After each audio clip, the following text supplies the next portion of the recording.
Videos देखने के लिए सब्सक्राइब करें जनसत्ता.com, बेल आइकन दबाकर पाएं लेटेस्ट नोटिफिकेशंस।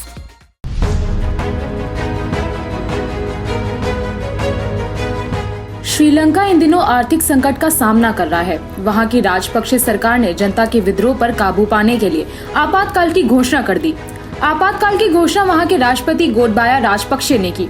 दिलचस्प बात यह है कि श्रीलंका की सत्ता के शिखर पर दशकों से राजपक्षे परिवार का राज है। राजपक्षे परिवार श्रीलंका का निरंकुश शासक बना बैठा है। वहां की जनता का आरोप है कि राजपक्षे परिवार ने देश की अर्थव्यवस्था को तबाह कर दिया है। तो आइए जानते हैं इस रिपोर्ट में राजपक्षे परिवार के उस शख्स के बारे में जिसने आपातकाल की घोषणा की और सत्ता के सबसे शीर्ष पर काबिज गोटबाया राजपक्षे के बारे में।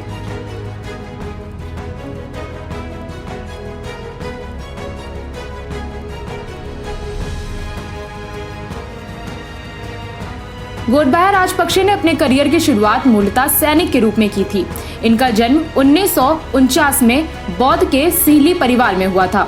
ये कुल 9 भाई बहन थे। इनके पिता श्रीलंका संसद के 18 साल तक सदस्य रहे। गोटबाया ने यूनिवर्सिटी ऑफ मद्रास से डिफेंस स्टडीज में मास्टर्स डिग्री की और भारत, अमेरिका और पाकिस्तान में एडवांस मिलिट्री की ट्रेनिंग हासिल की।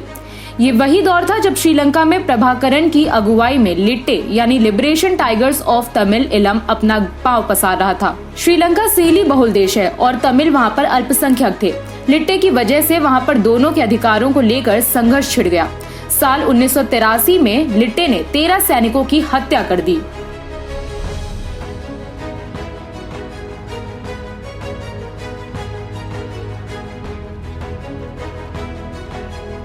साल 1984 में गोटबाया पढ़ाई और अपनी ट्रेनिंग पूरा कर श्रीलंका लौटे तो उन्हें गजाबा रेजिमेंट की कमान सौंप दी गई। इस बटालियन उस दौरान जाफना में तैनात किया गया था। जाफना में तमिल विद्रोही यानी लिट्टे का मुख्यालय था। साल 1985 आते आते तमिल विद्रोह उफान पर आ गया। उस पर नियंत्रण पाने की जिम्मेदारी भी गोटबाया की बटालियन को ही मिली। गोटबाया ने ऑपरेशन लिबरेशन के तहत विद्रोहियों पर कहर ढा दिया और 1987 आते आते लिट्टे का वादर मराची से सफाया हो गया, जहां उसका काफी प्रभाव था। बाद में उन्होंने मार्क्सवादी सिंगली विद्रोह को भी दबाया।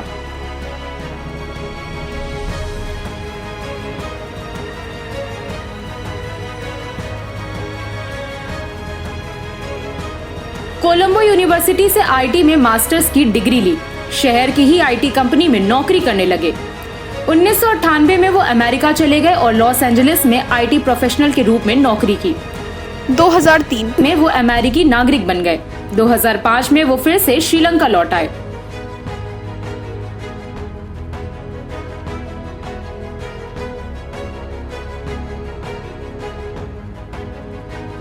साल 2005 में उनके बड़े भाई महिंदा राजपक्षे श्रीलंका के राष्ट्रपति चुने गए और भाई गोटबाया को रक्षा मंत्रालय का सचिव नियुक्त कर दिया गया।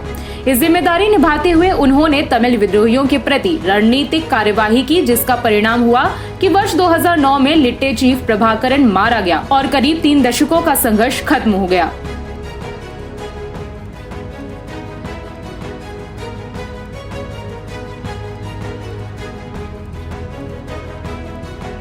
तमिल विद्रोह के आखिरी दौर में लिट्टे दावा करता है कि गोटबाया की वजह से लगभग 40,000 अल्पसंख्यक तमिल मारे गए। खबरों की माने तो सशस्त्र विद्रोह के पूरे 3 दशक में हुई हत्याओं का ये आंकड़ा आधा है। लड़ाई खत्म होने के बाद तमिल अल्पसंख्यकों पर हुए अत्याचार के सबूत भी सामने आए।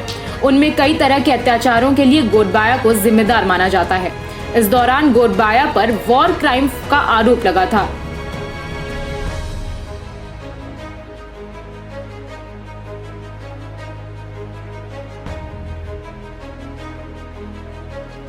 साल 2015 में महिंदा राजपक्षे भ्रष्टाचार, वंशवाद, तानाशाही आदि के आरोप में राष्ट्रपति का चुनाव हार गए थे, जिसके बाद गोटबाया को अपनी नौकरी छोड़नी पड़ी। इसके बाद साल 2019 के चुनाव में महिंदा ने जनता का मूड भांपते हुए खुद की जगह गोटबाया को कैंडिडेट बना दिया।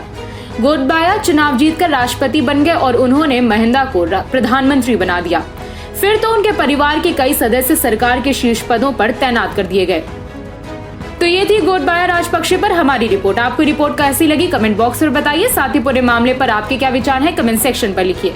बाकी देश दुनिया से जुड़ी खबरों के लिए बने रहिए जनसत्ता के साथ। धन्यवाद।